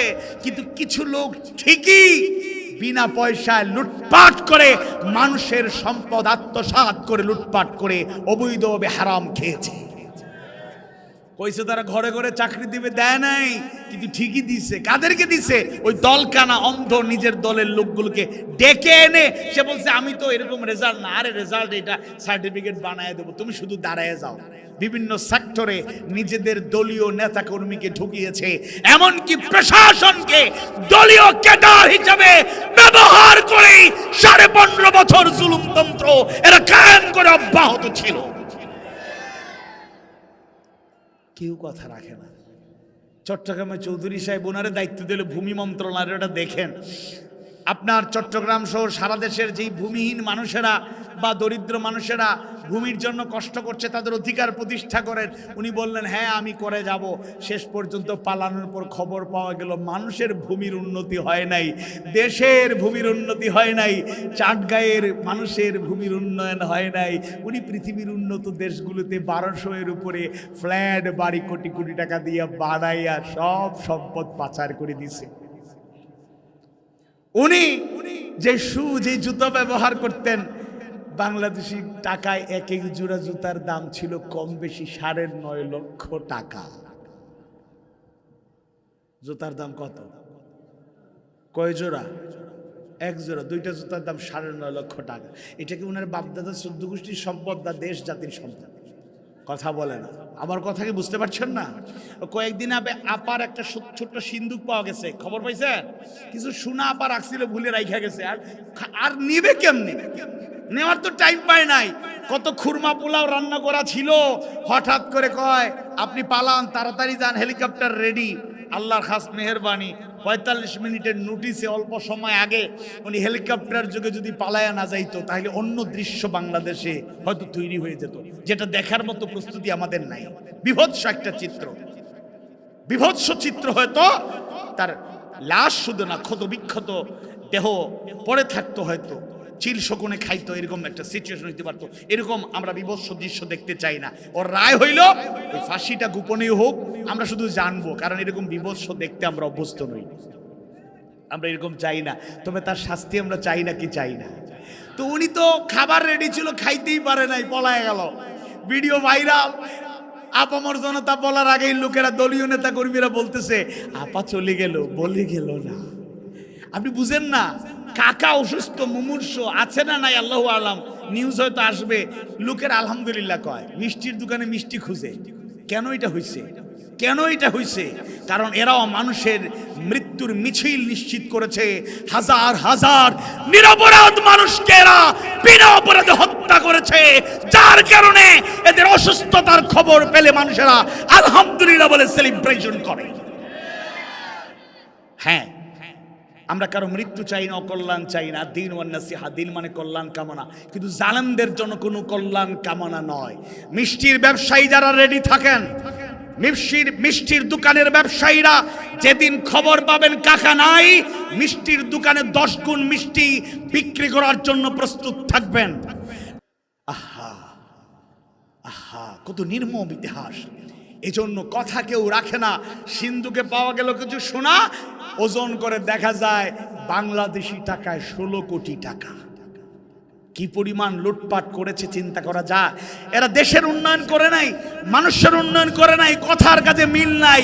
এজন্য আমরা নিজেরা কথার কাজে মিল রেখে প্রকৃত মুসলমানদের কাতারে, মুজাহিদদের কাতারে শামিল হব, আর এমন নেতার পেছনেই ছুটব যার কথার কাজে মিল আছে। বলেন ইনশাআল্লাহ। ইয়া আইয়ুহাল্লাযীনা আমানু লিমা তাকুলুনা মা লা তাফআলুন। ইয়া আইয়ুহাল্লাযীনা আমানু, হে ইমানদারগণ, তোমরা যারা ঈমান এনেছো, লিমা তাকুলুন, কেন এমন কথা বলো, মা লা তাফআলুন, যা নিজে করো না। এবার শুধু ওদের বিরুদ্ধে না, আমাদের বিরুদ্ধে আমরা করি। যেমন দাওয়াতে দিনের ময়দানে মাজলিসুল মুফাসসিরিনে আমার ছোটখাটো কেন্দ্রের দায়িত্ব, 10 সহস্রাধিক বক্তা, মুফাসসির, ওয়াইজ, দায়ীরা আমাদের সাথে সম্পৃক্ত। আমরা একজনকে আমাদের জীবনের উৎসাহ মনে করি, অনুপ্রেরণা হিসেবে গ্রহণ করি। তিনি শহীদ আল্লামা দেলোয়ার হোসেন সঈদ রাহিমাহুল্লাহ। আল্লাহ তাকে শাহাদাতের সর্বোচ্চ মর্যাদা দান করুন, জান্নাতুল ফিরদাউসের আ'লা মাকাম দান করুন। বলেন আমিন। কিন্তু আমরা তো সাইদি সাহেবের মতো লোক পাই না। কণ্ঠ পাই, আবার জুব্বা পাই, হুবহু দাড়ি পাই, টুপি পাই, হাসি কাশি পাই, কথাবার্তা পাই, অ্যাটিটিউড পাই, কিন্তু কথার কাজে দিনের এই ময়দানে জীবন বাজি রেখে সংগ্রাম করে যাওয়ার লোকের বড়ই অভাব। আল্লামা সাইদি শুধু 50 বছর ওয়াজ করে যান নাই, তাফসীর করে যান নাই, 13 বছর একটানা বিনা অপরাধে জেল খেটেছেন। একটা দিন বলেন নাই আমি ভালো নাই। রিমান্ডে নিয়েছে 46 দিন, লোভনীয় প্রস্তাব দিয়েছে, সাইদি সাহেব আপনাকে মুক্তি দিয়ে দেবো, একটা শর্ত মেনে নিন। কি শর্ত? কি আপনি যাদের সাথে আছেন ছেড়ে দিন এদের সঙ্গ, এটা ভালো না বলে দিন, প্রয়োজনে আলাদা দল করুন, আমরা সহযোগিতা করবো, প্রয়োজনে ক্ষমতার অংশীদার হয়ে যান, অথবা ঘোষণা দিয়ে বিদেশে চলে যান, বাকি জীবনটুকু আরামে কাটান, আমরা সাপোর্ট দেবো, কোনো সমস্যা নাই। আল্লামা সাইদি মুচকি হাসতেন আর বলতেন, আমার রায়টা কি? যাবজ্জীবন কারাদণ্ড, যতদিন বাঁচবো কারাগারে থাকবো, এটা তো কোনো ব্যাপারই না। আবার যদি প্রথম রায় দিয়েছিলেন ফাঁসির রায়, ওই রায়টা আবার পুনর্বহাল করে যদি ফাঁসির রশিতে ঝোলাতে চান, হাসি মুখে ফাঁসির রশিতে জীবন দেব, শাহাদাতের পেয়ালা পান করে দুনিয়ার সংক্ষিপ্ত জীবন শেষ করে চলে যাব। বাতিলের রক্ত চক্ষু পরোয়া করে, ঈমান বিক্রি করে, আদর্শ বিক্রি করে, কাপুরুষ মুনাফিকের মতো একটা মুহূর্ত বেঁচে থাকতে চাই না। আল্লাহ তাআলা তুমি কবুল করো, এই জমিনে তার উত্তরসূরি তুমি তৈরি করে দাও। বলেন আমিন। আওয়াজ বাড়িয়ে বলেন আমিন। এই জন্য মুজাহিদ তারা যারা দাওয়াত দেয়, মুজাহিদ তারা যারা নিজেও ইসলামের বাস্তব অনুসারী হয়ে যায়। 3 নাম্বার, সৎ কাজের আদেশ, অসৎ কাজের নিষেধ। সূরা আলে ইমরানের 110 নম্বর আয়াত কারিমায় আল্লাহ সুবহানাহু ওয়া তাআলা জানায় দেন, কুনতুম খায়রা উম্মাতিন উখরিজাত লিন-নাস তা'মুরুনা বিল মা'রুফি ওয়া তানহাউনা 'আনিল মুনকার। কুনতুম খায়রা উম্মাহ, তোমরাই সর্বোত্তম জাতি। উখরিজাত লিন-নাস, তোমাদেরকে বের করা হয়েছে মানুষের জন্য। মুফাসসিররা বলেন মানুষের জন্য তথা মানুষের কল্যাণের জন্য। রাসূলের সেই হাদিসটা আমাদের জানা, রাসূল জানায় গেলেন, শিখায় গেলেন, খায়রুন নাসি মান ইয়ানফাউন নাস, মানুষের মধ্যে সেরা মানুষ হলো সেই মানুষ যে মানুষের উপকার করে। উপকার যারা করে এরা প্রকৃত শ্রেষ্ঠ মানুষ নয়। তাই আমরা সেই উম্মাহ যারা মানুষের কল্যাণ করে যাব। তা'মুরুনা বিল মা'রুফ, তোমরা সৎ কাজের আদেশ দেবে, ওয়া তানহাউনা আনিল মুনকার, সৎ কাজে নিষেধ করবে। সমাজে সৎ কাজকে কায়েম করার জন্য প্রাণান্তকর প্রচেষ্টা চালাবো। আর অসৎ যত কাজ আছে সব কাজ সমাজ থেকে দূর করার জন্য আমাদের চেষ্টার দরকার আছে না নাই? কথা বলে না, দরকার আছে না নাই? আমি একা একজন যদি দাঁড়ায় বলি, এই পার্শ্ববর্তী এলাকায় কনসার্টের আয়োজন হয়েছে, আমি একা গিয়া যদি বলি এই এলাকায় কনসার্ট করতে পারবেন না, হয় আমারে মাইরা নদীতে ভাসায় দেবে, সাগরে ভাসায় দেবে, নাহলে গুলি করবে, নাহলে দইটা বাইন্দা রেখে দেবে। তুমি থাকো, কনসার্ট শেষ হলে তোমার ছাড়বো, একটা কথার কথা বলতেছি। কিন্তু আমার সাথে যদি এই ইয়ং জেনারেশন, হাসান, আরমান, ইমন, এদের মতো যদি 100টা যুবক থাকে, অপর পক্ষে যদি 1000 কনসার্টের পক্ষের লোক থাকে, আল্লাহর প্রতি যাদের ঈমান থাকে, ওয়া আলা রাব্বিহিম ইয়াতাওয়াক্কালুন, যারা আল্লাহর উপর ভরসা করে পথ চলে, তাদের সংখ্যা কম হতে পারে, কিন্তু ঐক্যবদ্ধ তরুণ প্রজন্ম, দিনের পথের লোকেরা যদি ঐক্যবদ্ধভাবে অন্যায়ের বিরুদ্ধে দাঁড়িয়ে যায়, এই সমাজে অন্যায় আর চলবে না। আমাদের ইয়ং জেনারেশনকে শেষ করে দিচ্ছে মাদক। কালকে আমার মাহফিল ছিল টেকনাফ, যাওয়ার পথে যা তা, আসার পথে চেকের পর চেক, লাইট জ্বালাই আগেই মোবাইলে দেখাইছি চেহারা, অধিকাংশ জায়গাতে হুজুর চলে যান, 2-1 জায়গায় এরপরে চাই কই ঠিক আছে নি, কারণ হুজুরদের লেবাস পরে যদি আবার আবার কারবার নিয়ে চলে যায় তাহলে তো সমস্যা। এর মধ্যে আমার ব্যাগ অ্যান্ড ব্যাগের সব পেছনে ছিল, একজন চেক করতে চাইছে, ভাই মাহফিল থেকে আসছি, আচ্ছা হুজুর ঠিক আছে চলে যান, কিন্তু একটু চেক করে এরপরে দেখছে না ব্যাগ অ্যান্ড ব্যাগের সব ঠিক আছে, এটা কাপড় চুপড় হবে। তাহলে এটাই হচ্ছে বাস্তবতা। এখন এই যে মাদক আমাদের তরুণ প্রজন্মকে, শুধু তরুণ প্রজন্ম না, মুরব্বীরাও কম না, 80 বছর বয়স করে নড়তে পারি না, চড়তে পারি না, কিন্তু জীবনের শেষ ইচ্ছা লাইতা সাপা পাইয়া হল, যদি যৌবনকালে ফিরে আসতো, কইয়াবা খান যুবক হয়ে যান। এবার তিনি বুড়া বয়সে চাঙ্গা হইতে চায়, যদিও খাইয়া অনেকে চিৎপটাং হইয়া মরে যায়। মাদক আজকে ভয়াবহ আকার ধারণ করছে। এই মাদককে নিয়ন্ত্রণ করতে গিয়ে প্রশাসন চেষ্টা করছে, কিন্তু সবাই মিলে যদি কোথায় মাদকের কারবার হয়, সবাই ঐক্যবদ্ধভাবে মাদকের বিরুদ্ধে যদি না দাঁড়ান, তাহলে এই সমাজ থেকে অন্যায় দূর হওয়া সম্ভব নয়। জুয়া মনে হয় লোহাগড়াতে নাই, তাহলে চরম্বা ইউনিয়নে নাই। আর জুয়া কি এখন ডিরেক্টলি চলে? মোবাইলে, অনলাইনেই চলে। অনলাইনের যুগ, কারবার ডিজিটাল। আহা, ওই যে বিপিএল আসলেই, আইপিএল আসলেই জুয়ার যে কত রকম ফের, কত সিস্টেম যে আবিষ্কার হয়েছে, ওই জসিমউদ্দিন আইয়ুবী ভাই, মিডিয়া যারা আছে ওনারা আরো ভালো জানবে। তো যাই হোক, এই যে বিভিন্ন রকমের জুয়া আমাদের গ্রাস করে দিচ্ছে। ছেলে জুয়ায় আসক্ত হয়ে লস খাইতে খাইতে বাবা মায়ের সাথে বেয়াদবি করছে, টাকা না পাইলে ঘর বাড়ি ভাঙচুর করছে, বাবা মায়ের শরীরে হাত তুলছে। এই জুয়া নামক মরণ ব্যাধিকে যদি কন্ট্রোল করা না যায়, এটা শুধু রাষ্ট্রের জন্য হুমকি নয়, সমাজের জন্য হুমকি নয়, পরিবারে পরিবারে অশান্তির আগুন দাউ দাউ করে চলবে। লোভ লালসায় জুয়ায় আসক্ত হয়ে আমার ইয়ং জেনারেশন শেষ হয়ে যাচ্ছে। ইন্নামাল খামরু ওয়াল মাইসিরু ওয়াল আনসাব ওয়াল আজলামু রিজসুম মিন আমালিশ শাইতান ফাজতানিবুহু লাআল্লাকুম তুফলিহুন। সুতরাং মদ জুয়া আল্লাহ হারাম করে দিয়েছেন, এটাকে দূর করার জন্য আমাদের ঐক্যবদ্ধ প্রয়াসের দরকার। মা বোনদের জন্য একটা কথা বলি, আজকে পর্দাহীনতা চতুর্দিকে ছড়িয়ে পড়ছে, পর্দাহীনতা চতুর্দিকে ছড়িয়ে পড়ছে, আবার পর্দা মেনটেন করে পর্দার নামেও অশ্লীলতা এখন ছড়িয়ে পড়ছে। এগুলোকে দূর করতে হবে। অভিভাবক যারা, তারা বোরকা কিনে দেওয়ার ক্ষেত্রে একটু যাচাই বাছাই করবেন। হ্যাঁ, সৌন্দর্যমণ্ডিত বোরকা পড়েন, দামি বোরকা পড়েন, কিন্তু 1 নাম্বার টাইট বোরকা পরবেন না। 2 নাম্বার হলো অতি মাত্রায় সাজসজ্জা, যেগুলো বিপরীত শ্রেণীকে আকৃষ্ট করে। যুবকরাও চালাকের চালাক, যেগুলো বেপর্দা দুনিয়ার সবাই দেখে, বিয়ে করার সময় এইটারে আমি বিয়ে করুম না, পর্দানশীল বেশি যেটা ওইটারে আমি বিয়ে করুম, এবং পর্দানশীল দিকে পাগল হয়ে যায়। এজন্য সো বি কেয়ারফুল। এটাও আমাদের দায়িত্বের অন্তর্ভুক্ত, মন্দ কাজ প্রতিহত করার এটাও একটা ওয়ে। এটা আশা করি আপনারা যত্নের সাথে নেবেন। 4 নাম্বার হলো জিহাদের কাজ। 1 নম্বরে দাওয়াত, 2 নম্বর শাহাদাত আলান নাস, 3 নম্বর আল আমরু বিল মারুফ ওয়া নাহয়ু আনিল মুনকার, 4 নম্বর ইকামাতে দ্বীন। আকিমুস সালাহ আকামুস সালাহ ওয়া ইউকিমুনাস সালাহ ওয়া আকিমিস সালাতা লিযিকরি। মানবতার মুক্তি সনদ কোরআনুল কারীম, এই কিতাবে আল্লাহ তাআলা 82 বার সালাতের কথা জানিয়ে দিলেন।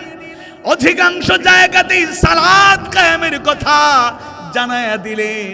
আমরা যদিও সালাত কায়েম করার চেষ্টা সবাই করি না, আদায় করাকে ফরজ মনে করি। আবার আল্লাহ সূরা আশ-শূরার 13 নম্বর আয়াতে কারিমায় জানায়া দেন, আন আকিমুদ্দিন ওয়ালা তাতাফাররাকু ফি। আকিমুদ্দিন, তোমরা দিনকে কায়েম করো ভাই।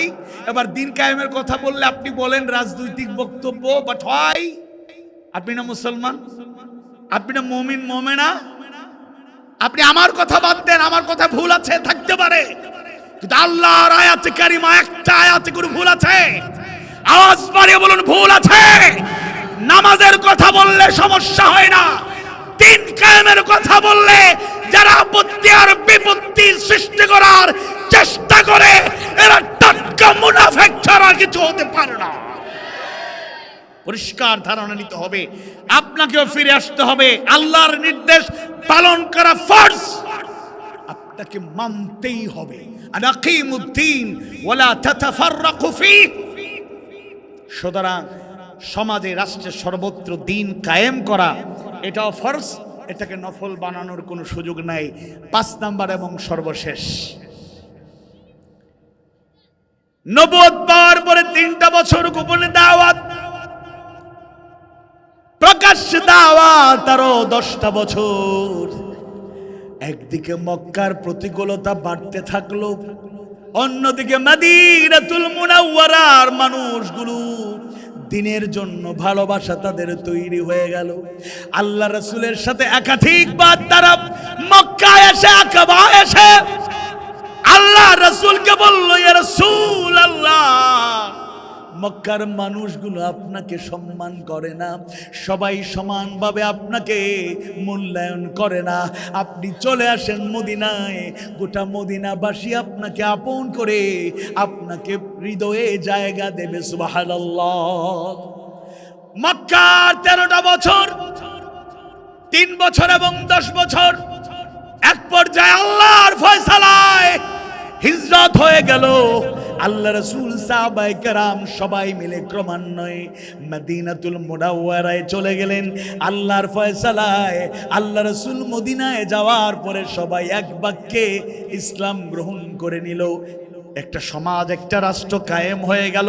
আল মদিনাতুল মুনাওয়ারায় আল হুকুমাতুল ইসলামিয়া, ইসলামিক স্টেট কায়েম হয়ে গেল।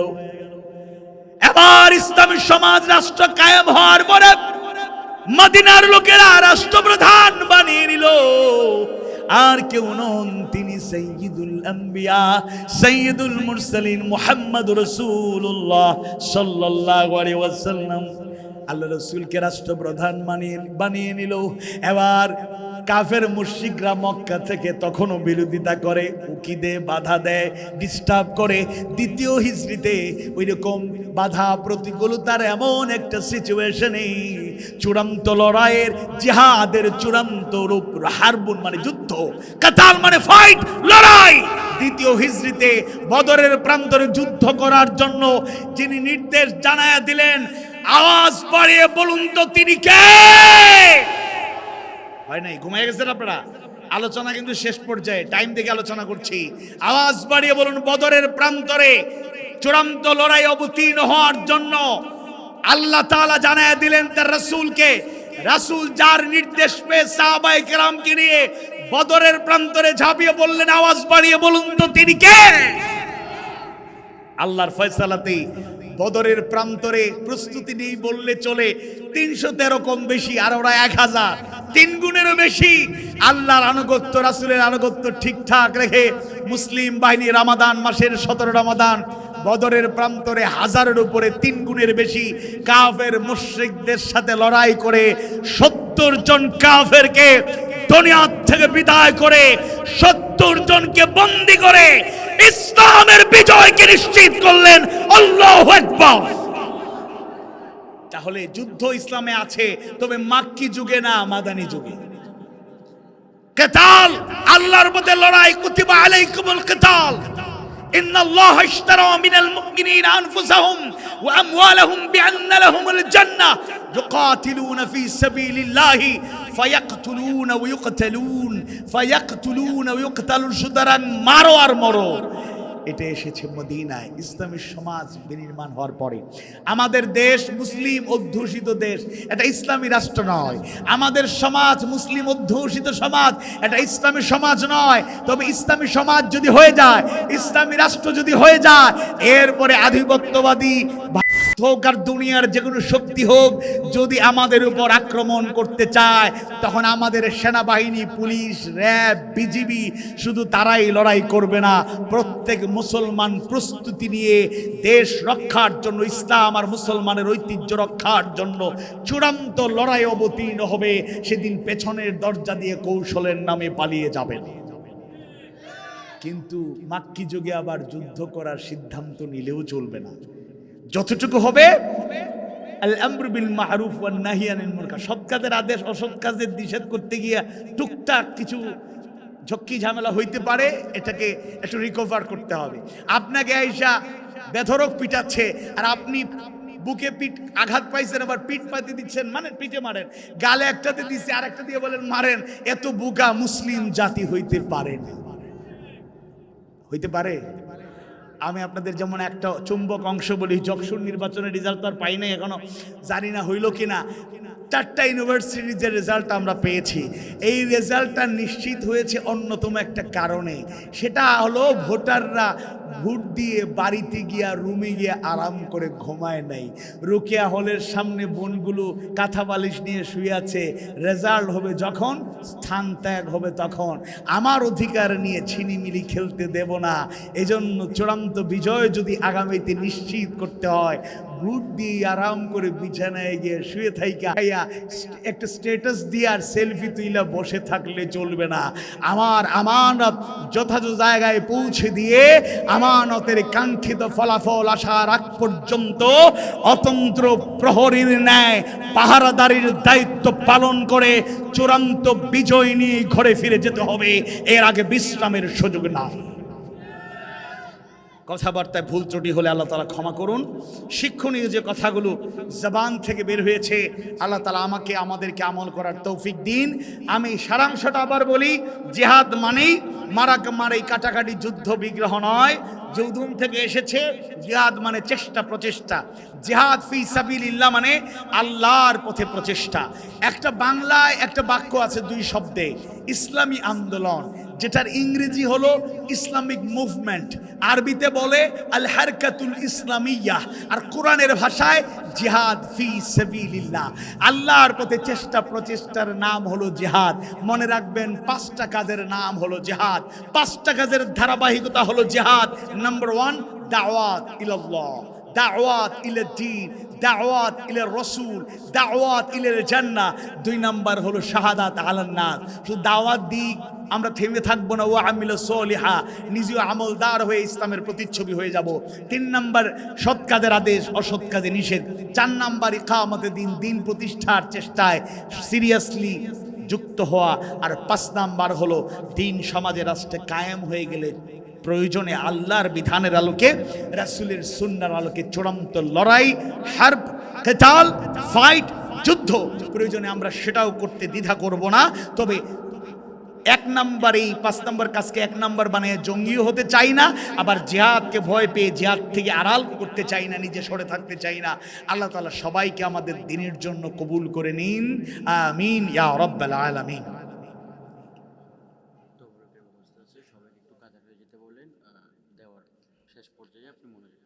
ঠিক আছে, আপনারা যারা অংশগ্রহণ করেছেন অনেকক্ষণ, অনেক রাত পর্যন্ত কষ্ট করেছেন, শুকরান, হাইয়াকুমুল্লাহ। আপনারা একটু সুশৃঙ্খলভাবে যদি কাতারবন্দি হয়ে যান, তাহলে আপনাদের জন্য মেহমানদারির ব্যবস্থা রয়েছে। শীতকে উপেক্ষা করে এতক্ষণ পর্যন্ত আপনারা কষ্ট করলেন, ইনশাআল্লাহ আপনারা সুশৃঙ্খল হওয়ার পরেই আমরা আপনাদের মেহমানদারির ব্যবস্থা হবে এবং দোয়া করেই আমরা সবাই যাব ইনশাআল্লাহ।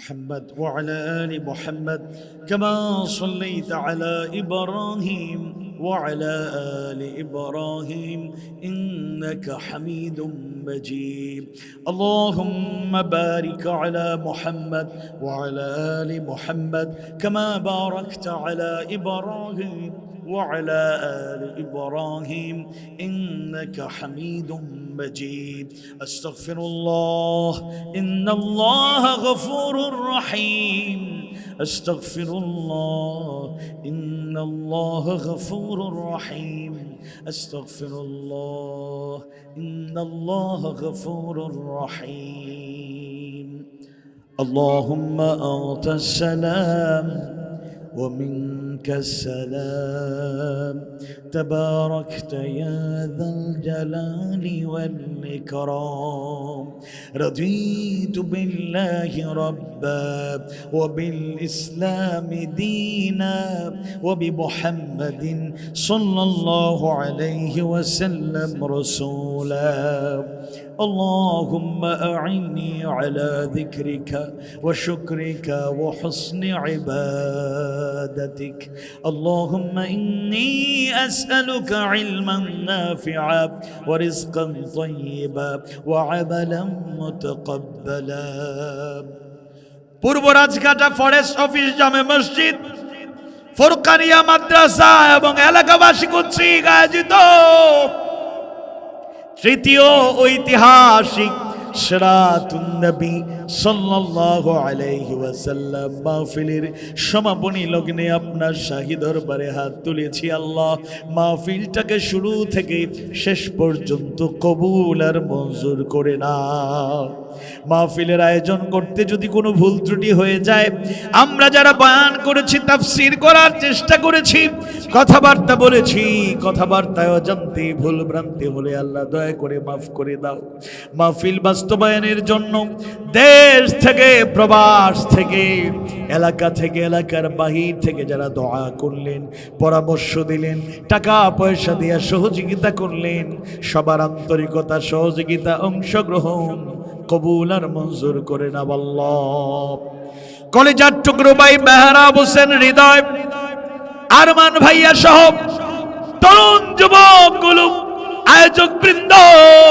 অক্লান্ত পরিশ্রম করে যারা এই সুন্দর বাগানটি সাজিয়েছেন সবার হায়াত রিজিকে বরকত দাও হালাল উপার্জনের রাস্তাকে প্রশস্ত করে দাও আমাদের সবাইকে দুনিয়া আখিরাতে উভয় জগতে কামিয়াব হওয়ার মতো ঈমান আর আমলের অধিকারী বানাও কেউ জানি না বলতে পারবো না আজকের এই মাহফিল কারো জীবনে শেষ মাহফিল কিনা আল্লাহ কেউ জানি না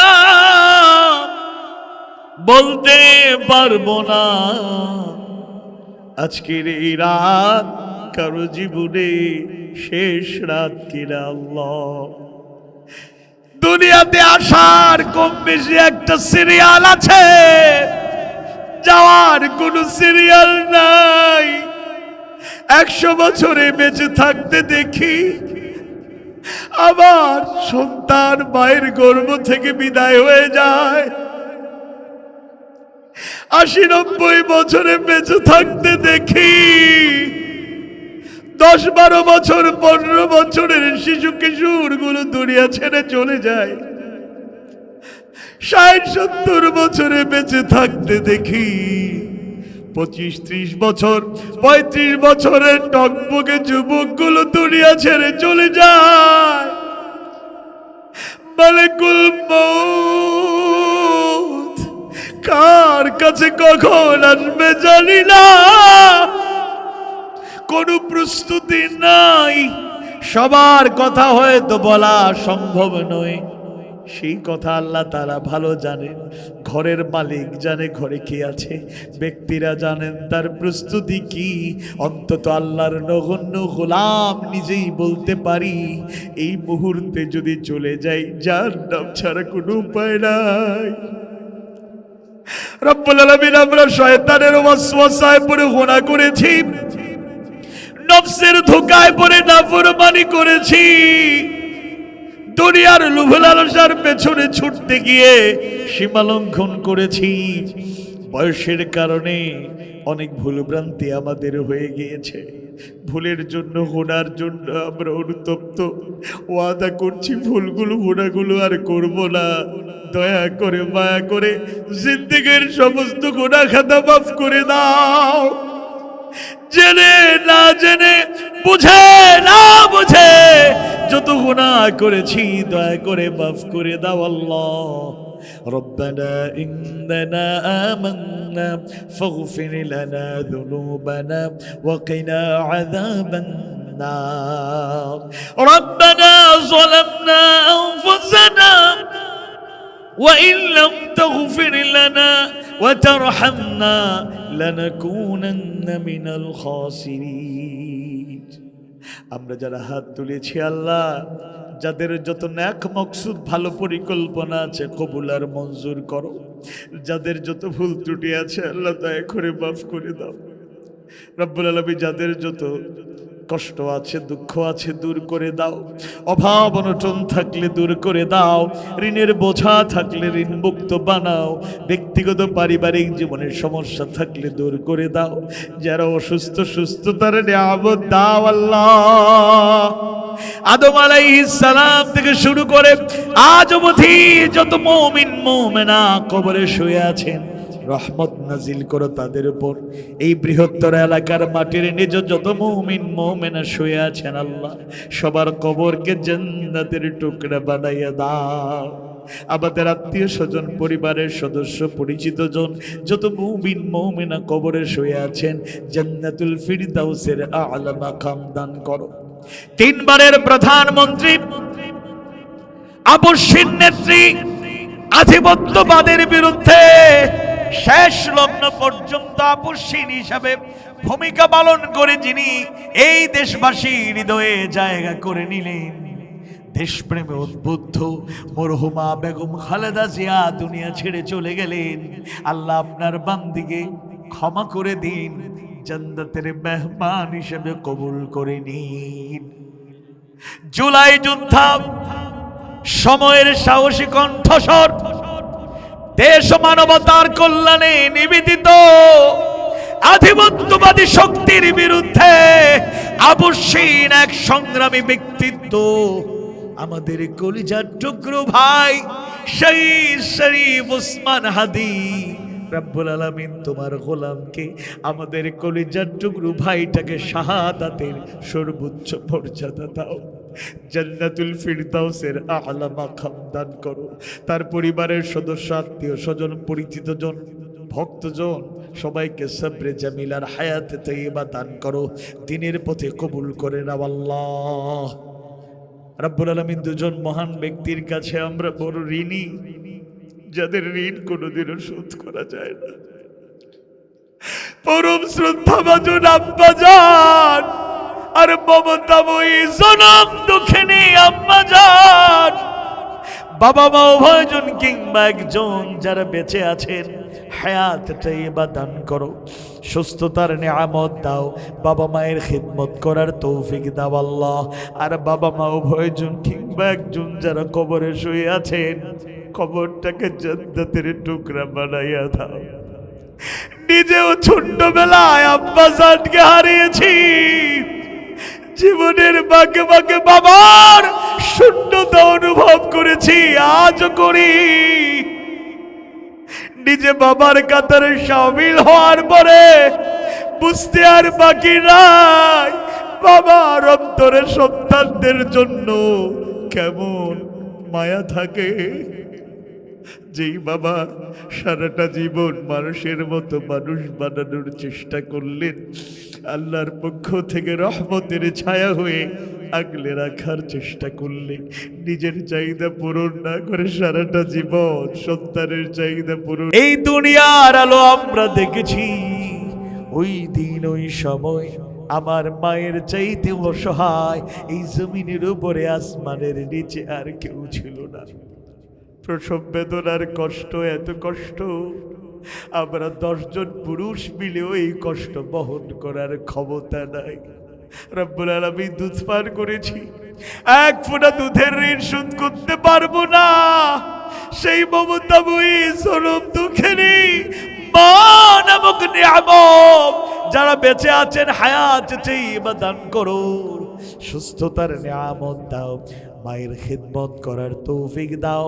আর মা নামক নিয়ামত যারা হারিয়েছেন তারা জানেন সবচেয়ে বড় সম্পদ তারা হারিয়েছেন। আল্লাহ মায়েদেরকে জান্নাতুল ফিরদাউসের আ'লা মাকাম দান করো। রব্বির হামহুমা কামা রাব্বায়ানি সগীরা, রব্বির হামহুমা كما ربياني صغيرا ربنا هب لنا من أزواجنا وذرياتنا قرة أعين واجعلنا للمتقين إماما।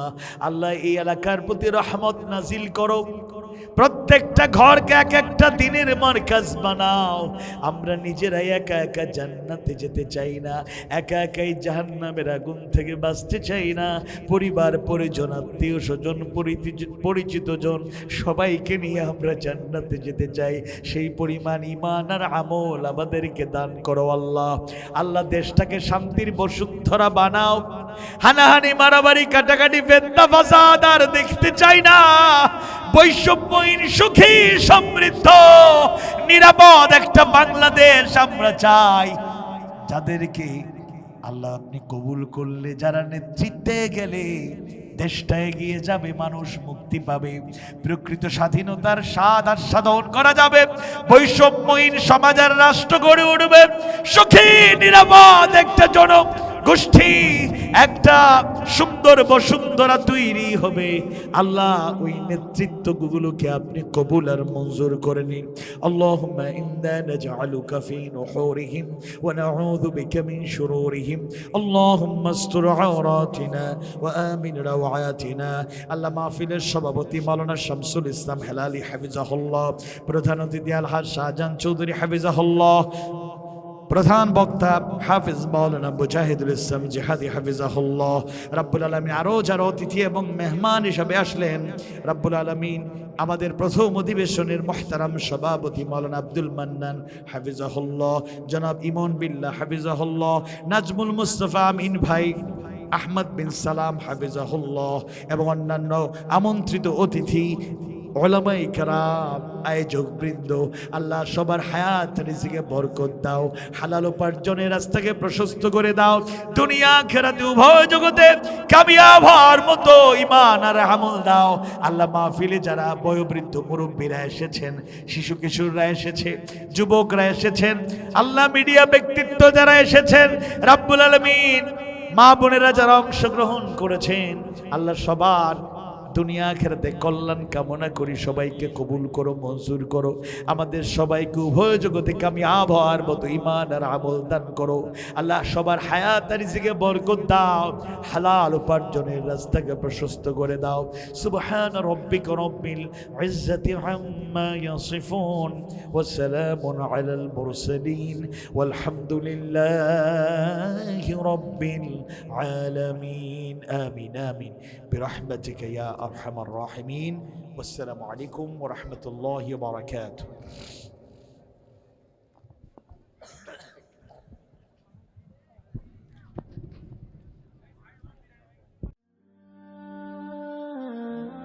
আইইউবি মিডিয়া, অপসংস্কৃতি মুক্ত আধুনিক ভিডিও সেন্টার।